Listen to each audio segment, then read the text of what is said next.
Okay na to. Tayo ngayon may mga spaghetti kaya ilabas natin ang ano ba yun? Giniling. Hotdog. Handa na ba kayo? Good morning po mga kakopya. So ayan po, prepare po natin ang mga sangkap para po sa spaghetti na request ni Ching Ching. Ching Ching! So ayan po, yung una na ginawa natin is yung bawang. Tapos yung sibuyas, siniwewa na po natin. Kumusta po kayo? Sana okay po kayong lahat dyan. And mag-iingat pa rin po kasi panay po ang ulan mga kaibigan, mga kakopya. So ayan, yes, you can see, iniwiwan na natin yung hotdog, nirudurog natin yung paminta. So ayan na ba ha? Prepare ko na yung mga sangkap natin na kakailanganin. So meron tayo dyan, additional oregano, nutmeg, basil leaves, bebening ketchup, asin, asukal, noodles, at saka yung tomato sauce. So sinalang natin, linagyan natin ng nawasa, asin, saka mantika, tinakpan. Tapos ito yun naman yung mushroom at saka carrots at nilalagay sa food processor para po magkaroon tayo ng mas nutritious na spaghetti. Yan po yung technique mga kakopya.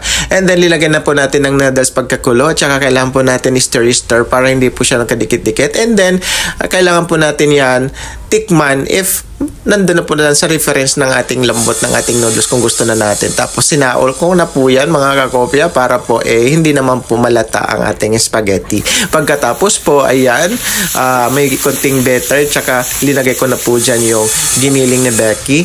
Tapos linagyan ko ng paminta tsaka konting asin at tsaka linagay ko na po dyan yung bawang at tsaka yung sibuyas mga kakopya. Muntik pa dyan mahulog yung cellphone, pastilan.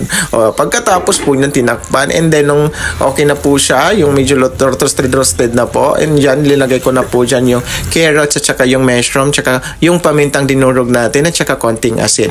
Yan po yung technique mga kopya at saka linagay ko na po dyan yung sabaw ng ating noodles kanina.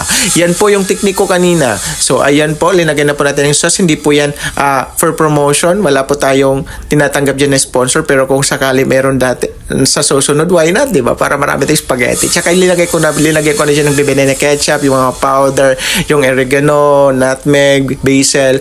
Yung 2 teaspoon po dyan yung is basil. Yung 1 teaspoon is yung oregano and tsaka yung nutmeg. So ayan po, nung pinakulo-kulo natin, kailangan po natin time to time halokayin para hindi po siya masunog. Tsaka nilagay ko na po dyan yung hotdog. So pagkatapos po niyan, ayan, bulang kristal na po tayo, paikot-ikot sa takip ng kuwan. Tapos linagay po natin yung noodles mga kopya. Ayan, so diba meaty po siya. Bakit meaty? Kasi kahit 1/4 lang yung beke natin. Hulog na naman yung camera ko, pastil, gusto nang lumit pa ng ating cellphone.